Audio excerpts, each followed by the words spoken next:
That's not how I thought the film was going to go, but let's talk about it.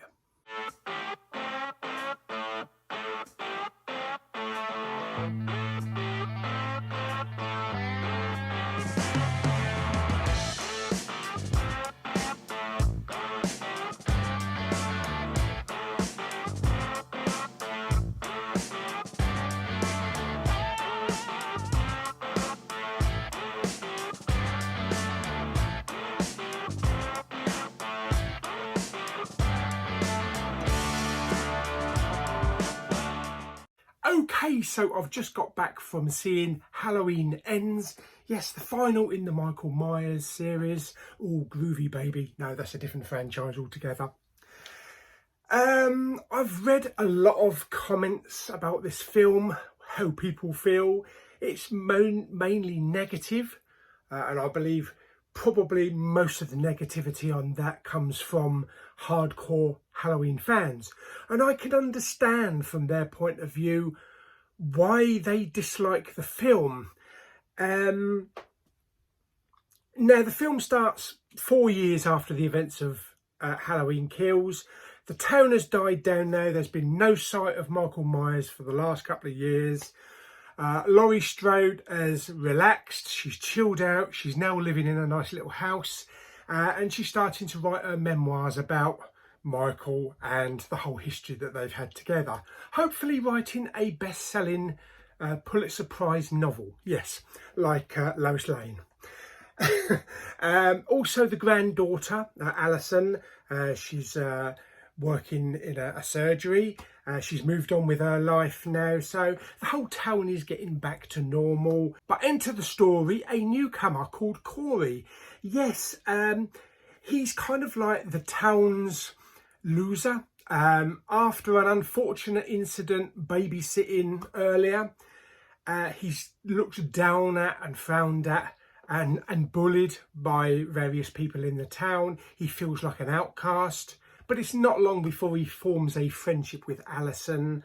And I think this film, what this film does, this film introduces us to a form of evil at the beginning. I think if they were going to make another film, I think they would call it like Halloween Reborn, Every Evil Has a Beginning. Because Corey's getting bullied and harassed and stuff like that, he feels like he's useless. Even his own mother doesn't love him. And you can see society hacking away at him. He can't get a break. It's kind of what probably drives someone to the end of their tether. You see it many times with these high school shootings. You know, they've had a bad upbringing. They've been constantly bullied. And I think this is like a new evil brewing. Now, he has a run-in with a couple of the bullies, and unfortunately after an incident over a bridge, and wakes up and finds himself in this darkened tunnel. I'm not going to say anything more about that, but that's mainly the plot of the film. Michael Myers is in the film, not as much as a lot of people were expecting. You know, even I was expecting it to be a full, you know, Laurie on Michael all-out war for the entire film. Kind of Sarah Connor versus, you know, the T-800 at the end of the original Terminator.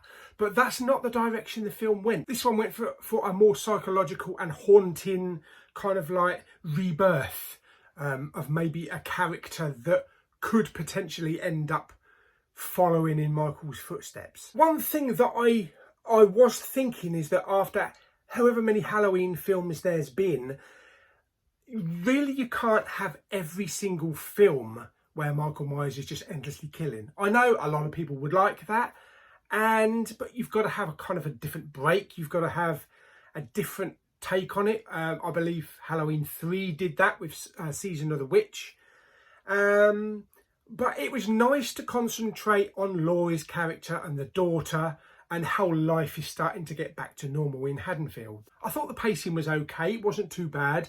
The opening of the film, the first 10 to 15 minutes was really good, and gave me a kind of a shock moment as well, a jump moment. I enjoyed the whole introduction scene to Corey. And I thought his character was engaging. I thought he did a really good job with it. And it was interesting watching him progress and watching the changes in his behaviour. And of course, all building up to the payoff, which I thought was okay. It was kind of subdued a little bit. I was expecting a confrontation to be a lot more action-packed. I don't want to use the word whimpered out, but it wasn't as impactful as I thought it was going to be. But even though I still enjoyed the film, it's not my favourite of the Halloween films. Now, I do really like the first film. The second film was a really good continuation of the, the story built up in 1978. I felt sometimes that was a little bit slow in places. Halloween 2018 is still probably my favourite so far of the Halloween movies that I've seen. And Halloween Kills, I know a lot of people don't like it, but I rewatched it back and it's really not that bad. There are some really good brutal kills in it, from Michael. The only aspect is like the ganging up, the town ganging up, evil dies tonight kind of stuff.